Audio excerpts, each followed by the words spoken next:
असली सीता माँ को भगवान राम ने अग्नि में प्रवेश करा दिया। अब छाया सीता रह गई।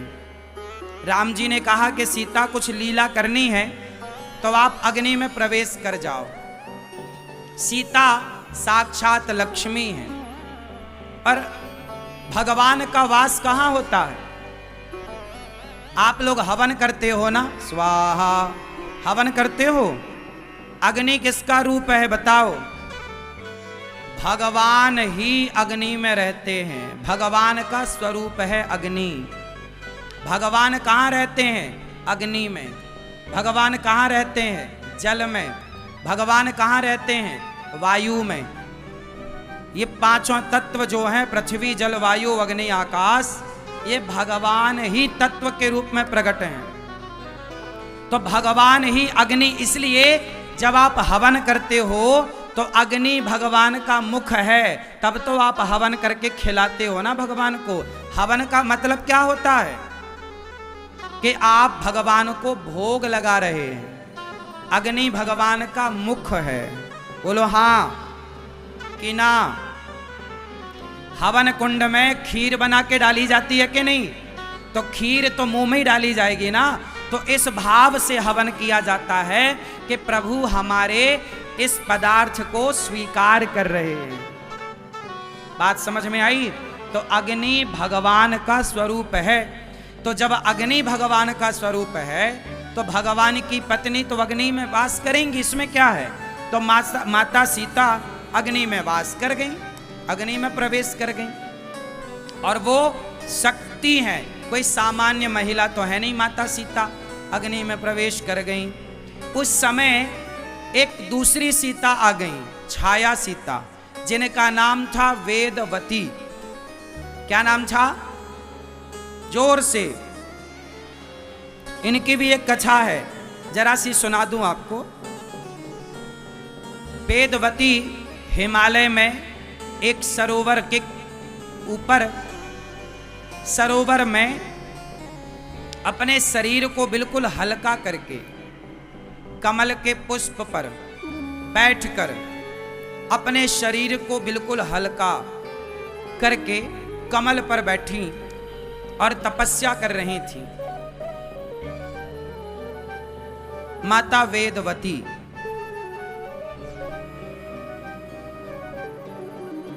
रावण आया और वेदवती तपस्या कर रही थी।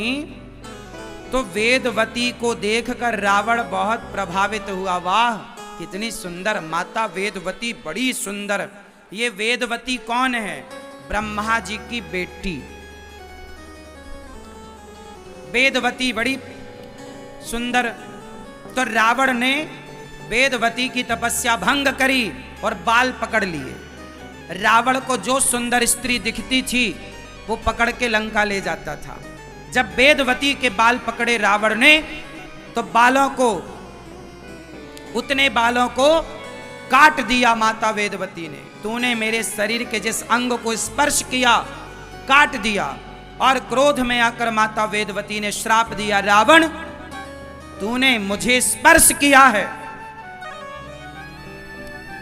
यदि अब की बार तूने मुझे छुआ, अब की बार दूसरी बार यदि तूने मुझे टच किया, तेरा सर्वनाश हो जाएगा। आज के बाद तूने किसी स्त्री को उसकी मर्जी के खिलाफ स्पर्श किया, तेरा सर्वनाश होगा। और तूने मेरी तपस्या बिगाड़ दी। जा, मैं श्राप देती हूं, तेरे सर्वनाश का कारण मैं बनूंगी। वो वेदवती तपस्या जो कर रही थी इसलिए कि वो राम से विवाह करना चाहती थी। राम को पति के रूप में चाहने के लिए घोर तपस्या। तो अब उन्हें राम की पत्नी होने का इस तरह से सौभाग्य मिला। वो वेदवती माता सीता बनकर आई और रावण ने जिन्हें चुराया, असली सीता तो अग्नि में, वेदवती उस समय सीता मां का अभिनय कर रही थी। तो रावण ने वेदवती नाम की सीता को चुराया। रावण को श्राप छा के दूसरी बार स्पर्श करेगा तो नाश होगा। बस ले गया। अच्छा, माता सीता को सोने का मृग अच्छा लगा। राम से कहा कि जरा सोने का मृग ले आओ। सोने का मृग भी नकली था और सीता माता भी इस समय नकली थी। तो नकली सीता नकली सोने के मृग में मोहित हो गई। सीता माँ को जब रावण जबरदस्ती रथ पर बिठाया तो सीता माँ जब रोई और सीता माँ ने जब पुकारा तो सीता माँ की रक्षा किसने की? जोर से, मैया बैठो मेरी माँ। किसने रक्षा की? जटायु। जटायु एक पक्षी है और पक्षी होकर के जटायु जी ने राम की पत्नी अर्थात माता सीता जब रावण ले गया तो जटायु दौड़ पड़े। रे रे दुष्ट ठाण किन होई, निर्भय चलसी न जान ही मोही। तो मुझे जानता नहीं, मैं सीता का पिता हूं। जटायु जी राम को अपना पुत्र मानते थे, सीता को अपनी पुत्री मानते थे। मेरी बेटी को लेकर जा रहा है। प्रहार किया पंखों का जटायु जी ने, रावण धड़ाम से गिर गया नीचे। लोगों ने कहा जटायु जी ले जाओ सीता मां को। बोले नहीं, चोरी से रावण ले आया है, मैं चोरी से लेकर नहीं जाऊंगा। रावण को होश आया, युद्ध हुआ और कृपाण निकालकर रावण ने माता जटायु जी के पंख काट दिए। जब जटायु के पंख कटे तो नीचे राम राम कहते भय जटायु आकर गिर पड़े। जटायु से किसी ने कहा, जटायु क्या जरूरत थी राम से युद्ध करने, रावण से युद्ध करने की? रावण तो पराजित कर ही देगा, इतना बलवान है। जटायु जी ने कहा, मैं गिर गया, मैं पराजित हो गया, मैं मर जाऊंगा, इसका भय नहीं है। खुशी इस बात की है कि प्राण रहते कम से कम मैंने माता सीता की रक्षा करने का प्रयास तो किया। उनसे तो अच्छा हूं जिन्होंने प्रयास भी नहीं किया। आप अच्छा कर पाए ना कर पाए, अच्छा करने का प्रयास तो करते। सीता माँ की लाज बचा पाए ना बचा पाए, सीता माँ को बचा पाए ना बचा पाए जटायु, ये मुद्दा नहीं है कि बचा पाए कि नहीं बचा पाए, बचाने का प्रयास तो किया। उसी तरह समाज में जितनी बुराइयां हैं उन बुराइयों को हम मिटा पाए ना मिटा पाए, पर मिटाने का प्रयास तो कम से कम करें। आज हमारा समाज किस बुराई की ओर जा रहा है? या तो भीष्म पितामह की तरह चुपचाप तमाशा देखते रहो, या तो आवाज लगाओ मेरी तरह। मैं आवाज लगाता हूं, हर बुराई को रोकने के लिए मेरी आवाज है। अब आप सुनो उस आवाज को, मानो उस आवाज को या मत मानो। क्या आवाज है मेरी, जरा सुनो। हमारे देश में गरीबी खत्म हो सकती है कि नहीं?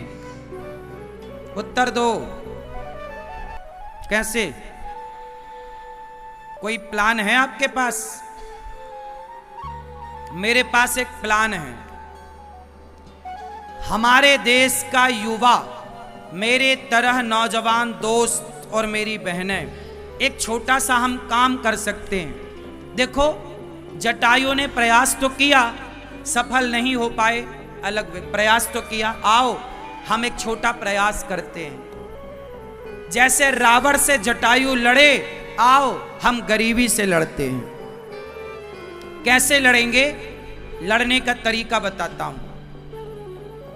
मेरे देश के नौजवान दोस्तों को खूब सारा पैसा कमाना चाहिए।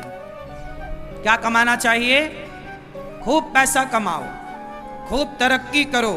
शराब, चरस, अफीम, गांजा, इस नशे से बचो। क्रिकेट देखने से बचो।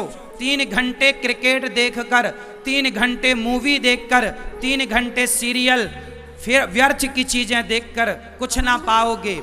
कुछ काम करो, अपने को सफल बनाओ। क्रिकेट देखकर समय क्यों गवाते हो? अपने लिए कुछ करके दिखाओ।